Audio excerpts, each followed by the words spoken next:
podcast Kita-Kita Aja.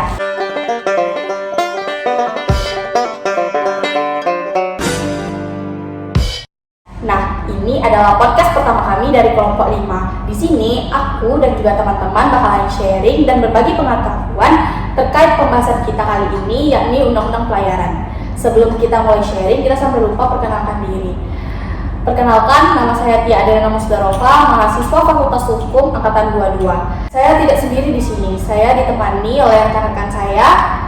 Boleh diperkenalkan dirinya dulu?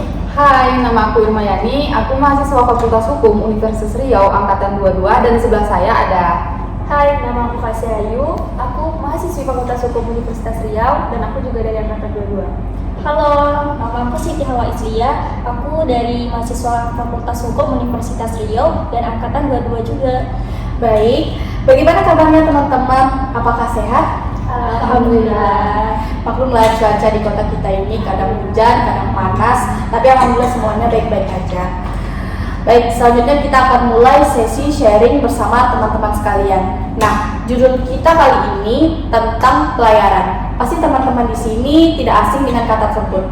Menurut aku, pelayaran itu terkait dengan pelabuhan, adanya kapal, adanya mencakup kegiatan antar sosial, ekonomi, mungkin atau banyaknya interaksi jual beli dan sebagainya. Nah, mungkin dari teman-teman sekalian bisa sharing atau sepengetahuan kalian apa sih pelayaran itu?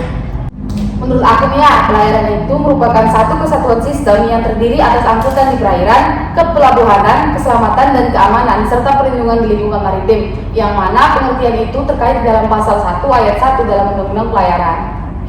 Baik, berarti dari penjelasan teman kita Irma tadi bisa kita ketahui bahwa ada beberapa poin. Yang pertama itu di dalam Undang-Undang Pelayaran ini ada angkutan perairan, ada mengenai kepelabuhanan, keselamatan dan keamanan, dan juga perlindungan di lingkungan maritim. Nah, pertanyaannya, apakah dari poin-poin ini bisa dikatakan masuk ke unsur-unsur utama dari Undang-Undang Pelayaran?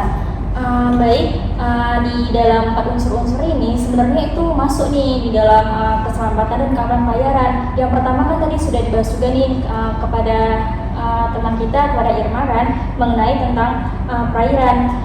Di dalam 4 unsur utama ini mengenai angkutan perairan ini sebenarnya ini mempunyai prinsip, yaitu mengenai tentang asas Koboteks, yaitu hak lintas damai. Hak lintas damai ini merupakan pemberian hak istimewa kepada kapal-kapal perusahaan nasional berbendera negara yang berkaitan untuk melakukan kegiatan pengangkutan penumpang dan barang dari pelabuhan negara tersebut. Bisa kita lihat juga nih di dalam pasal 8 ayat 2 Undang-Undang Pelayaran. Kapal asing dilarang mengangkut penumpang atau barang antar pulau atau antar pelabuhan di wilayah perairan Indonesia. Maksudnya, kapal asing tidak boleh mengangkut penumpang Indonesia antar pulau. Misal, kapal berasal dari Filipina singgah dulu di Indonesia yang bertujuan ke Afrika. Jikalau terjadi mengangkut penumpang atau barang antar pulau, berarti ia melanggar Undang-Undang Indonesia, termasuk Undang-Undang Pelayaran yang disebutkan di atas tadi, dan terkena pidana. Yang kedua yaitu mengenai kepelabuhan. Mengenai pelabuhan ini juga memuat pengaturannya. Yang pertama yaitu menghapuskan monopoli dalam penyelenggaraan pelabuhan. Yang selanjutnya pemisahan antara fungsi regulator dan operator, serta memberikan peran serta memberikan daerah dan swasta secara profesional dalam penyelenggaraan kepelabuhan. Yang ketiga yaitu mengenai keselamatan dan keamanan pelayaran. Pengaturan ini membuat ketentuan yang mengantisipasi kemajuan teknologi dengan mengacu pada konvensi internasional yang cenderung menggunakan peralatan mutakhir pada sarana dan prasarana keselamatan pelayaran. Yang terakhir mengenai perlindungan lingkungan maritim. Perlindungan maritim ini sebenarnya membuat pengaturan ketentuannya aja, yaitu pencegahan dan penanggulangan pencemaran lingkungan laut yang bersumber dari pengoperasian kapal dan sarana sejenis dengan mengaplikasikan ketentuan internasional. Yang di dalam yang aku sudah jelaskan tadi yang mengenai 4 unsur utama ini juga di dalam ini juga mengkaitkan dengan keselamatan dan keamanan pelayaran juga nih. Baik, cukup jelas ya penjelasan yang disampaikan oleh teman kita Hawa. Berarti penting sekali ya pelayaran ini di Indonesia. Tapi kenapa pemerintah ini harus membuat undang-undang pelayaran ini? Nah, setahu aku ya, pemerintah itu membuat undang-undang pelayaran ini tuh punya tujuan gitu kan. Yang aku tahu tuh kalau nggak salah ada 6 tujuan. Yang pertama yaitu memperlancar arus perpindahan orang dan barang melalui perairan. Yang kedua, menjunjung kedaulatan negara. Yang ketiga, menciptakan daya saing. Yang keempat, menunjang, menggerakkan, dan mendorong pencapaian tujuan pembangunan nasional. Yang kelima, memperkukuh NKRI. Yang keenam, meningkatkan ketahanan nasional.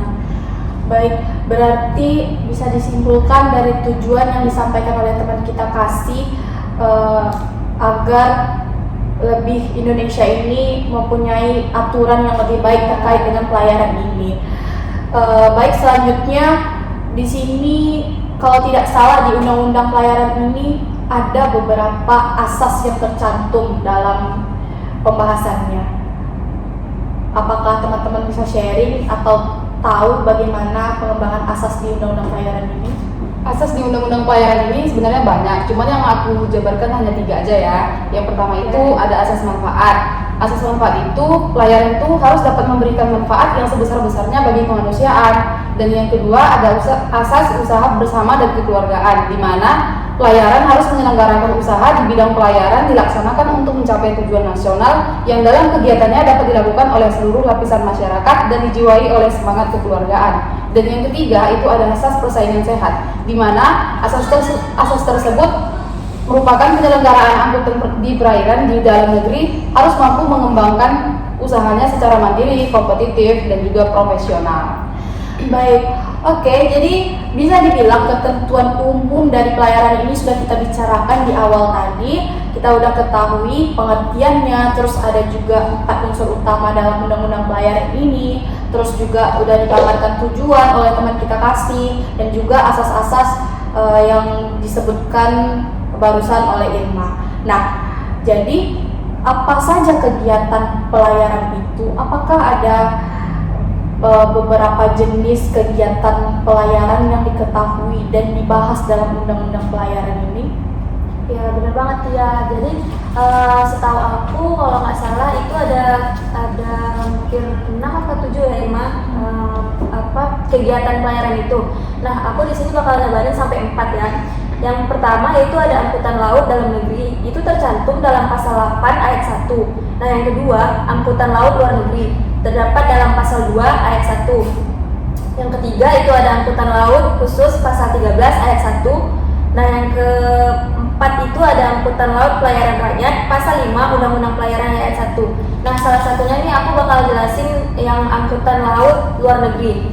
Nah di sini itu dalam ayat 1, kegiatan angkutan laut dari dan ke luar negeri dilakukan oleh perusahaan angkutan laut nasional dan atau perusahaan angkutan laut asing dengan menggunakan kapal berbendera Indonesia dan atau kapal asing. Mungkin bisa lebih jelasin sama Irma ya. Kalau dari aku sih yang aku ketahui itu cuma 2. Yang pertama itu ada angkutan sungai dan danau, di mana itu semua tuh tercantum di dalam pasal 18. Dan yang kedua itu angkutan penyeberangan tercantum dalam pasal 21 dan pasal 22.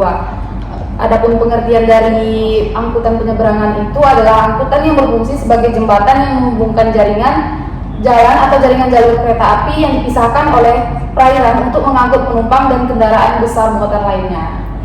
Baik, jadi dari kegiatan pelayaran yang kita ketahui barusan, pasti terdapat adanya sanksi jikalau kita melanggar atau adanya ketidakaturan yang disepelekan dari undang-undang pelayaran ini.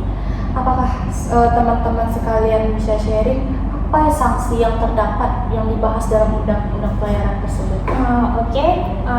Kalau sanksinya dia itu mengenai ada nih juga sanksi administrasi dan ada juga mengenai tentang ketentuan pidananya juga.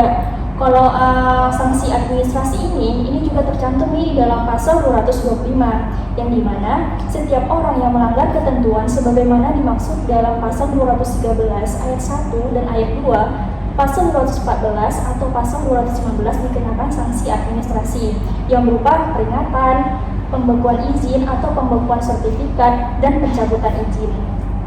Kalau mengenai ketentuan pidananya, itu salah satu contohnya itu juga terkait nih di dalam pasal 284 yang dimana setiap orang yang mengoperasikan kapal asing untuk mengangkut penumpang atau barang antar pulau atau pelabuhan di wilayah perairan Indonesia sebagaimana dimaksud dalam pasal 8 ayat 2 dipidana dengan pidana penjara paling lama 5 tahun dan denda paling banyak itu 600 juta rupiah. Dalam Undang-Undang Pelayaran terdapat ketentuan perdata yang mana dibahas terkait mengenai penahanan kapal dalam pasal 222. Oke, baik, sudah kita dengar pendapat dari teman-teman kita. Mungkin dari sharing kita tadi itu bisa menambah pemahaman bagi kalian yang melihat video ini. Terima kasih kepada teman kita Hawa. Apakah ada yang ingin penambahan sharingnya lagi? Aku ada nih Tia, kasih tahu aku dalam halnya tuh pelayaran ini tuh terdiri dari 3 ruang lingkup. Kan setiap kegiatan itu pasti ada ruang lingkupnya kan. Nah yang pertama yaitu setahu aku semua kegiatan angkutan di perairan, ke pelabuhanan, keselamatan dan keamanan pelayaran serta perlindungan lingkungan maritim di perairan Indonesia. Yang kedua, semua kapal asing yang berlayar di perairan Indonesia dan semua kapal berbendera Indonesia yang berada di luar perairan Indonesia. Baik, terima kasih kepada teman-teman yang sudah ingin berbagi. Dan seperti teman-teman ketahui bahwa Undang-Undang Pelayaran ini terdiri dari 355 pasal. Dan saya sangat salut kepada teman-teman yang bisa bersharing atau menyingkatkan dari 355 pasal itu sampai bisa menjabarkan mungkin bermanfaat bagi yang mendengarnya. Nah, tidak terasa waktu kita sudah berakhir dan mungkin cukup sampai di sini pembahasan sharing kita bersama teman-teman juga. Mungkin di lain waktu kita bisa membahas terkait dengan materi-materi yang lainnya. Mungkin ada pertanyaan terakhir mau disampaikan atau sudah cukup jelas? Mungkin dari kami udah segitu ya, mohon maaf kalau misalnya kami ada kekurangan karena ini juga sepengetahuan kami tentang Undang-Undang Pelayaran itu. Mungkin memang tidak sedetail itu tapi sudah kami usahakan dengan apa yang kami tahu. Baik, terima kasih pada teman-teman. Baiklah, sampai di sini podcast kita aja. Kami akhiri. Wassalamualaikum warahmatullahi wabarakatuh. Dadah guys.